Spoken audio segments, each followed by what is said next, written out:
Bom dia, boa tarde, boa noite. Eu sou a Mariane Barbosa, aqui pela primeira vez na TV Diálogos do Sul. Acho que vocês não me conhecem ainda, mas espero que vocês me conheçam mais daqui pra frente.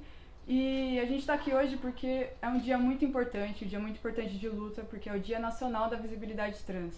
Então eu vou pedir pra vocês mandarem perguntas ao longo do dia e vocês curtirem todas as nossas redes sociais. A gente tá no Twitter, Facebook, Instagram, @Diálogos do Sul. É bem fácil de achar, as nossas redes são muito legais, a gente sempre atualiza lá. E também curtir a gente no Catarse, que é uma campanha de financiamento que a gente faz, que é muito importante você contribuir, porque a gente não vive com dinheiro do governo, dinheiro de empresas, a gente é uma mídia alternativa que precisa da sua colaboração para estar mais forte, mais presente e fazer o bem para esse mundo que está tão doido como está acontecendo por aqui. E hoje, como é um dia muito especial, eu trouxe alguém ainda mais especial para falar com a gente, que é a Camila Godoy. A Camila é militante feminista, é professora e ainda tem uma banda muito legal, só de mulheres, chamada Clandestina. Clandestina, certo? Clandestinas. Então eu vou pedir para ela se apresentar um pouco, falar um pouco de você, Camila. Quem você é, sua história, o que a comunidade trans significa na sua vida, e é isso aí.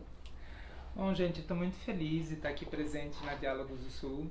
A TV Diálogos do Sul é muito importante para todas, para todos nós. E estar participando dessa entrevista aqui com a Mariane é uma grande alegria para mim, ainda mais nesse dia tão importante para a nossa luta contra a transfobia. Eu tenho 48 anos, eu sou engenheira química formada pela Unicamp e ao longo de 21 anos de carreira docente, eu lecionei para o ensino médio, disciplinas de física, e no ensino superior de engenharias. E no final de 2016, ao completar 21 anos de carreira docente, eu tirei um sabático que está se estendendo aí por um tempo indeterminado para me dedicar à militância feminista, à militância LGBT, através de dois projetos principais, né? A banda de rock feminista Clandestinas, nós somos 3 mulheres de Jundiaí que fazemos esse trabalho autoral, né? São músicas de fortalecimento da nossa luta feminista e LGBT.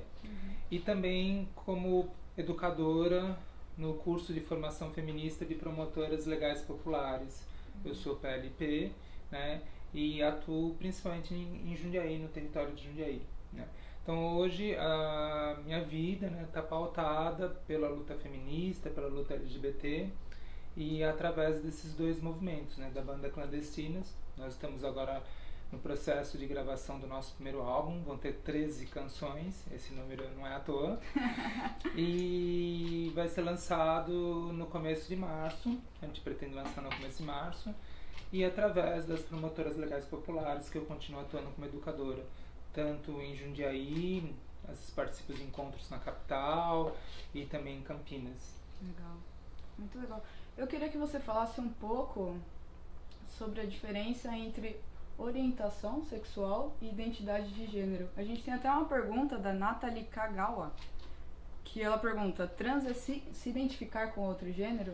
Você pode desenrolar em cima disso? Sim, acho que é muito bacana a gente refletir, né, sobre a distinção entre o que é a identidade de gênero de um lado e a orientação sexual de outro lado. E a minha própria vivência, né? Eu sou uma mulher trans, né? Eu sou uma mulher transexual e lésbica, né? Então isso é bastante interessante, já causa às vezes um bug, né? Uma dúvida. Como assim a Camila é transexual e lésbica? É possível isso, né? E toda vez que eu estou dando uma palestra, né, ou dando um curso e eu apresento, né, que eu sou transexual e lésbica e eu percebo esse estranhamento no público, né, eu sempre alerto para as armadilhas que a cultura machista coloca para todas, para todos nós, mesmo para as pessoas que estão envolvidas, né, em pautas progressistas. Porque qual que é a armadilha? Dentro da cultura machista, só existe uma razão de ser para qualquer atributo feminino, que é servir e desejar homens. Então, dentro dessa lógica machista, quando o Godoy se assume como Camila, dentro dessa lógica só tem uma razão, que é para servir e desejar homens. Então, a armadilha, mesmo para nós, a gente raciocina dessa forma. Se ela é trans, se ela agora se assumiu como mulher, é óbvio que o desejo dela deva estar orientado para o corpo masculino, lido como masculino, né? E aí a gente entra na questão da heteronormatividade compulsória, como uma estrutura, né, que faz parte dessa aliança tão intensa entre o patriarcado e o capitalismo, né, e que a heteronormatividade é essencial para a manutenção da exploração do corpo da mulher, dos corpos femininos, enquanto produtoras e reprodutoras de mão de obra barata ou escrava, né, no sistema capitalista. Então, daí essa heteronormatividade coloca como se fosse uma coisa óbvia. Se ela é transexual, se ela se assume a sua identidade enquanto ser humano como uma mulher, é óbvio que ela deva orientar o seu desejo para um corpo lido como masculino, né?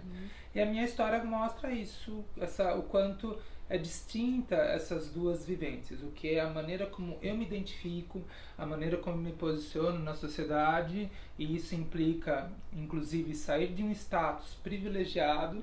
Enquanto eu era lida como homem, eu usufruía dos vários privilégios daqueles corpos que são lidos como masculinos, usufruir na nossa sociedade, e ao me assumir como mulher, imediatamente eu sofro as várias opressões que as várias mulheres sofrem, né, de cada uma com a sua especificidade, com as intersecções que permeiam a vida daquela mulher.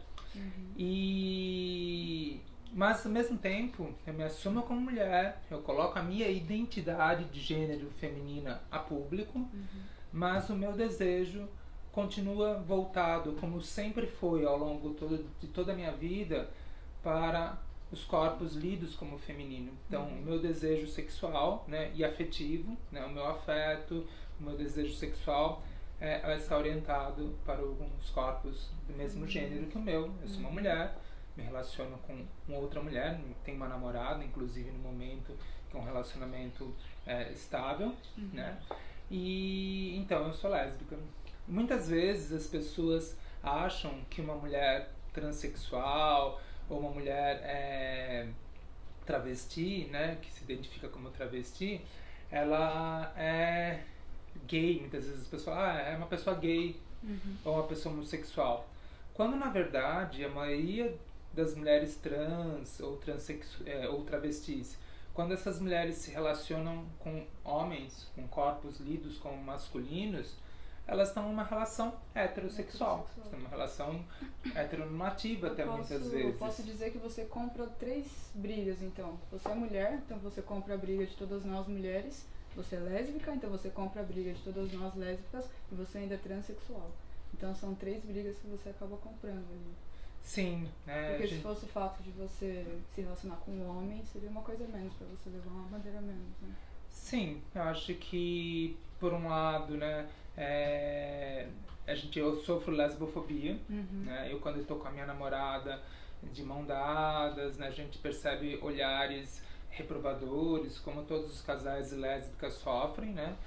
Por outro lado, né, em particular, né, eu me sinto mais protegida quanto em relação à violência, né? Muitas vezes, né, a gente tem no Brasil o assassinato bastante presente na vida das mulheres transexuais, né, travestis. O Brasil é o país que mais mata transexuais no mundo, né? Sim. É um dado alarmante, para dizer o mínimo.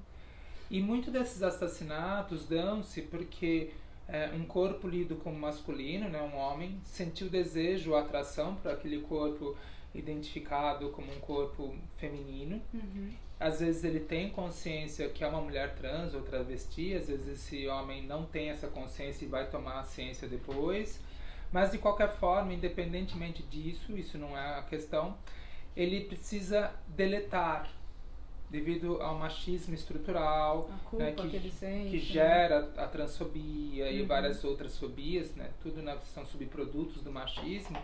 Ele precisa deletar para ele mesmo, ele precisa matar da memória dele que ele sentiu desejo por um corpo que ele não poderia, em princípio, dentro da heteronormatividade, né, cisgênera, sentir. E aí ele mata fisicamente esse corpo, né? Então, como eu nunca me senti atraída por homens, de uma certa forma eu me sinto privilegiada nesse aspecto, né? Mas enquanto sapatão, enquanto lésbica, certamente a gente sofre lesbofobia. Então são esses recortes, né? embora eu seja uma mulher branca e de classe média e usufruo desses privilégios, mas eu sofro dentro das nossas intersecções, né, o fato de ser mulher, o fato de ser lésbica e o fato de ser trans. Queria falar com você sobre o nome social, que é uma conquista gigante para vocês, mas é uma coisa tão simples pra gente que nasce cis, que não tem explicação, não dá pra entender a dimensão do preconceito que tem em torno disso. Então eu queria que você falasse um pouquinho sobre a burocracia do nome social, se as pessoas respeitam mais hoje em dia, que a gente está numa era mais avançada, e em relação também à saúde, porque eu estava ouvindo o podcast hoje, e o menino falava que ele sofreu preconceito por ele ser trans, estava com uma asma, foi no hospital e a pessoa não quis atender ele porque ele era trans. Então isso é real, acontece muito disso. Por que acontece isso, na sua opinião? Infelizmente, né, os profissionais dos vários equipamentos públicos não estão capacitados de forma adequada a atenderem corretamente, de um modo justo, a população transgênera em geral. Né? Sejam os homens trans, as mulheres que se identificam como travestis e as várias vivências possíveis de gênero. O sistema de saúde, assim como o sistema judiciário e outros equipamentos públicos, ainda carece de uma capacitação, né? E nesse momento político que nós vemos em particular, em que perde-se a noção do que é ser um servidor público e das suas obrigações, e que, em primeiro lugar, deixar de lado a sua fé pessoal, a sua crença pessoal, para atender ao que é o bem público, né, o que é a população, etc. A gente tem muito disso. Às vezes as pessoas levarem suas crenças pessoais, né, religiosas, seus preconceitos pessoais para o seu trabalho ao exercerem sua profissão. Então, infelizmente, a gente encontra ainda muito desconforto, né, ainda uma situação bastante constrangedora, desconfortável, depender de um atendimento nos vários equipamentos públicos. Há locais de excelência, né, certamente, há profissionais excelentes que já têm uma maneira de acolher, de trabalhar muito adequada, mas ainda carecemos, no geral, tanto no serviço público federal, estadual e municipal, né, de pessoas que têm essa capacitação e que deixem de lado suas crenças pessoais, religiosas, para cumprir sua função de servidora ou de servidor público. Então essa é uma questão. E, então esse caso que você citou não é uma situação rara, ao contrário, é bastante comum ainda. E quanto à questão do nome, né, tem várias camadas que a gente pode pensar sobre isso, né. Primeiro que nome social não é um conceito específico das vivências transgêneras, né. Cada um de nós certamente conhece alguém do seu círculo de amizade, seu círculo familiar, que não se sente confortável com o nome de registro. Temos casos de celebridades também, como a Anitta, por exemplo. Sim, né? E é aquela pessoa que é sua amiga, que é seu amigo, que é sua tia, sua avó, e que você sempre chamou ela por um apelido carinhoso. Porque aquela pessoa não se sente confortável com o seu nome de registro, né? E nunca foi problema para ninguém acolher essas pessoas cisgêneras, que não são trans, e se a pessoa se sente mais confortável sendo chamada por esse nome social, a gente sempre chamou. Mas quando é uma questão de transgeneridade, aí não pode, né? Então essa é uma primeira coisa que a gente pode pensar. Nome social não é uma questão específica da população trans, é da vida. Todas nós conhecemos pessoas que não são trans e que se sentem mais confortáveis sendo chamadas por um nome social. Enquanto educadora, eu sempre tive muito esse cuidado ao longo dos 21 anos de carreira, de sempre perguntar para as minhas educandas, para os meus educandos, como vocês desejam ser chamada ou chamado, né? Eu nunca fiquei presa ao nome da lista de chamada, do documento formal, né, da caderneta escolar. Porque para mim, como educadora, o que eu mais desejo é que as minhas educandas e educandos se sintam confortáveis, se sintam acolhidos no ambiente da sala de aula. Então, chamar a pessoa pelo nome que ela deseja que seja chamada é muito importante no processo pedagógico e para a vida. Hoje, do ponto de vista legal, felizmente, né, nós temos hoje um direito à mudança dos documentos muito mais facilitada, né, e alcançando muito mais pessoas da população transgênera. Então a burocracia diminuiu muito, antes ele dependia de uma autorização judicial, hoje esse processo dá-se por uma via mais cartorial e é um processo mais rápido, né? Mas é muito interessante que eu estava conversando com uma amiga, ela é uma militante do movimento negro, e ela estava comentando o quanto as intersecções, né, no caso racial, permeia isso. O artista, que é um homem gay, que tem uma personagem que é uma drag queen chamada Pablo Vittar, né? A população, tanto de pessoas LGBTs quanto de homens e mulheres heterossexuais, costuma chamar facilmente a Pablo Vittar, né? E o artista que tem essa persona como drag queen Pablo Vittar, ele mesmo já falou, olha, eu não sou uma pessoa trans, eu sou um homem gay e tenho essa persona artística. Mas mesmo assim é muito fácil para aquela persona branca ser chamado de a Pablo. Já a cantora Lineker, que é uma mulher, que ela se assume como mulher, é uma mulher transexual, né, e negra, aí não. Aí você vê muita gente ainda confundindo e transando no masculino. Aí você começa a perceber que para além, né, da questão da transfobia também outros recortes. No caso, ela é uma mulher negra, né? Então para ela a inserção, o respeito já também não é tão mais fácil, né? Então é bastante importante. Eu acho que é importante pensar nisso. Todo mundo conhece alguém que é chamado por um nome social. Por que que para as pessoas cisgêneras isso é tão fácil? Ou artistas, celebridades, políticos, e para as pessoas que vivem a transgeneridade isso não é permitido. Você tem que punir, humilhar, focando no nome de um documento de nascimento. Isso é uma perversidade bastante significativa. Sim, é muito grave. Acaba sendo falta de respeito, né? Sim. Sendo falta de respeito. Sim, uma violência mesmo, assim. Sim. Governo Bolsonaro.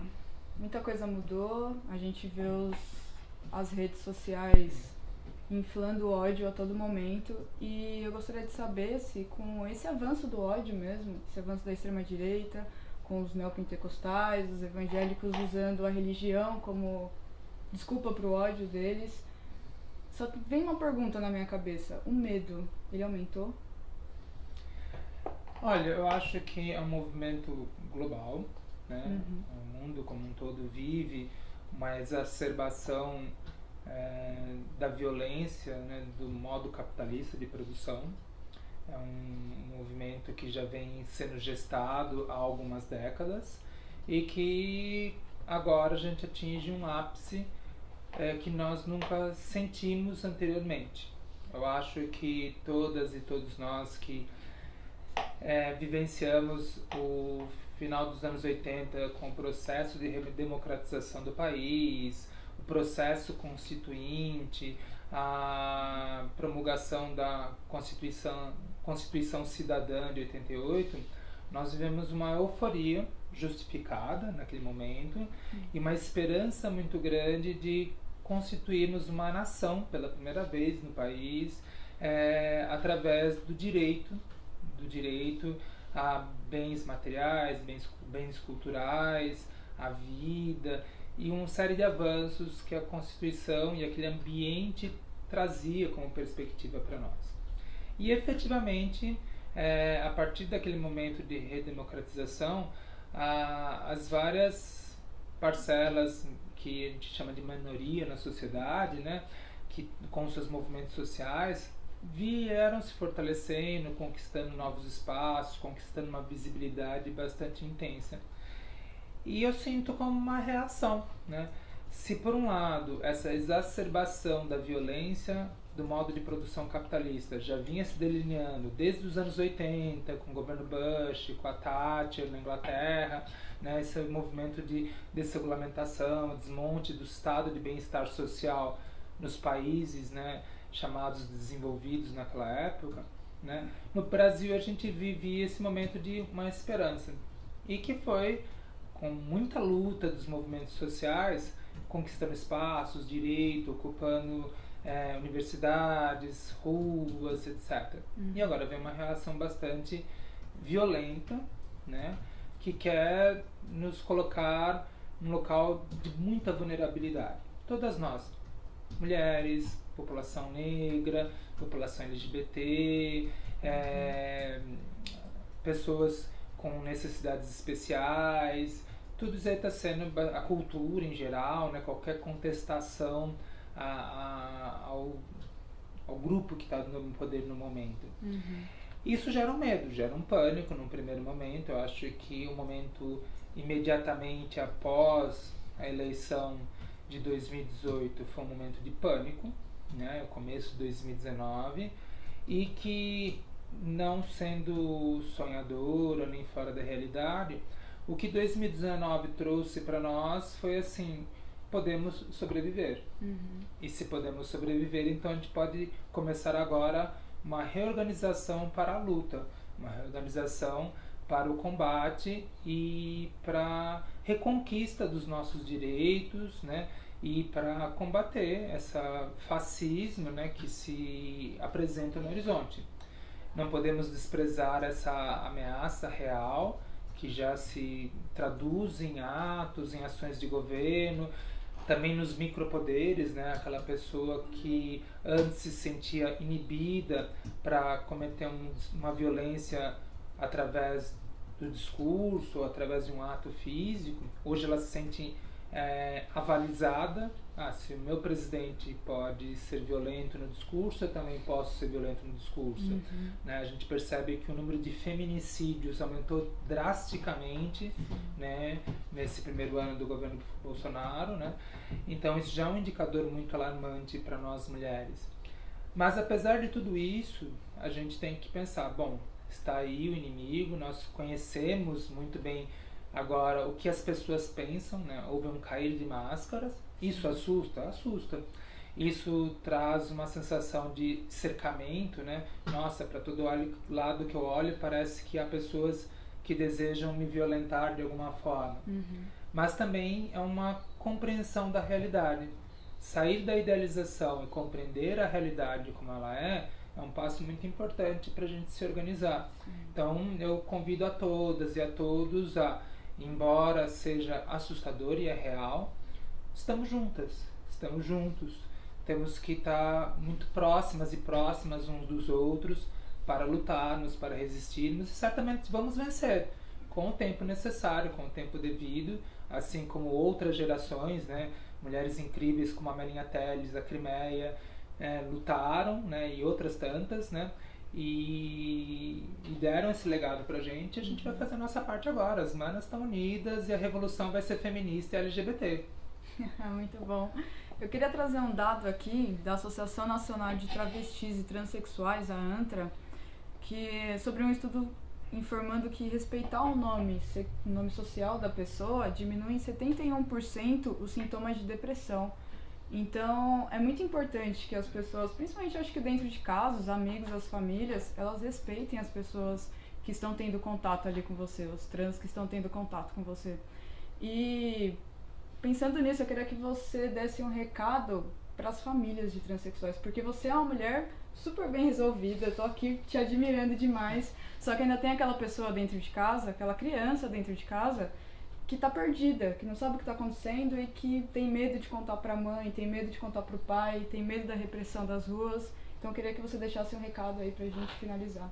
Tá. Bom, primeiro eu queria só dizer assim, que realmente eu tenho uma vida bastante confortável, sou uma intelectual respeitada, tenho uma inserção social muito saudável pra mim, só que isso não é mérito meu, né? Isso é fruto dos vários privilégios que eu pude usufruir ou adquirir ao longo da minha vida e que eu consegui preservar após a minha transição de gênero. Né? Então, eu não quero ser lida como uma self-made trans, não quero ser vista como um exemplo. Né? Então, a diferença entre eu e aquela mulher que está sofrendo uma série de opressões, sendo lida como travesti, são meus privilégios de classe. Inclusive, muitas vezes perguntam qual que é a diferença entre transexual e travesti, e trans e travesti, né? A minha interpretação, né, eu faço uma leitura marxista dessa situação. Para mim, o que difere não é nenhum caráter psicológico, é os privilégios de classe. Países que não têm uma desigualdade social tão significativa como a nossa, não têm duas palavras para expressar a mesma coisa. No Brasil, em que nós temos uma desigualdade social muito grande, a palavra travesti é um marcador de exclusão, né? Inclusive até já falaram para mim, Camila, por que você não se apresenta como travesti? Porque senão você invisibiliza essa população. Eu falo, eu tenho privilégios, usufruo de privilégios bastante e não sofro essas opressões, né? Então não seria algo fake. É como se eu dissesse que porque eu simpatizo com a luta das mulheres camponesas do MST, e eu também sou uma mulher assim como elas, eu sou camponesa. As pessoas falam, não, você não é camponesa. Né? Então, da mesma forma, embora eu esteja junta na luta com as manas travestis que estão expulsas, marginalizadas do convívio social e foram expulsas para o espaço da prostituição, eu não sofro essas violências. Então, primeira coisa assim, eu não quero ser que as pessoas apontem, se você se comportar como a Camila, você não vai sofrer violência. Não, a Camila é privilegiada. Né? Então, isso é uma primeira coisa. Agora, para as famílias, o que eu digo é o seguinte, eu sou bastante exigente com isso, né? Eu não admito que alguém não me respeite no meu gênero enquanto mulher, que não me trate como uma mulher. E eu acho o seguinte, se você é contratada ou contratado para trabalhar numa empresa, você se submete a tudo para agradar o seu patrão, para agradar a empresa. Se a empresa diz que você tem que atender o telefone usando tais palavras, você usa tais palavras. Se a empresa diz que você tem que se comportar de um jeito ou de outro, você se comporta de um jeito ou de outro para agradar o patrão. Agora, se para agradar o patrão você é capaz de se adaptar, de mudar o seu jeito de falar, o seu jeito de se expressar, o seu jeito de se vestir, por que para as pessoas que você alega que ama, você não é capaz de adaptar o seu vocabulário, o seu jeito de tratar? Eu acho uma hipocrisia muito grande isso, né? Não, mas é porque eu tô tão acostumada, tantos anos que eu vivi com essa pessoa, agora eu não consigo. Perdoe-me, se você fosse contratado por uma empresa, você se adaptaria rapidamente, né, ao código de comportamento daquela empresa, no jeito de falar, de se vestir, para agradar seu patrão. Agora, para agradar a pessoa que você alega que ama, você não é capaz de se adaptar, para mim isso é hipocrisia. Né? Então, eu não concordo com isso. Muito bom. Eu vi uma frase na sua rede que você diz: uma parte de mim é música, a outra é luta. Então, para encerrar, deixa aqui seu recado da sua banda e agenda de show, tudo mais, faz aquele marketing bonito.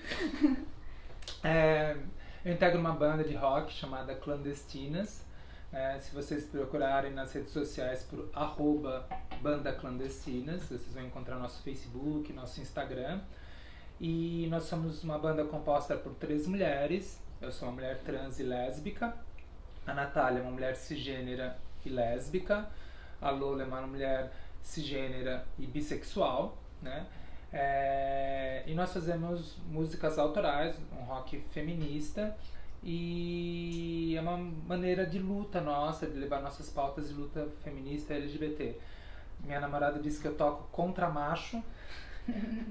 Eu sou contrabaixista, ela falou, não, você toca contramacho, né, na banda, e também sou uma das cantoras da banda. Então nós estamos lançando nosso álbum provavelmente no começo de março. Então a gente pede ajuda das pessoas aí para divulgarem, para fortalecerem nossa luta, né? É muito importante. E a nossa agenda de shows, a gente vai agora, estamos nesse processo de gravação do álbum.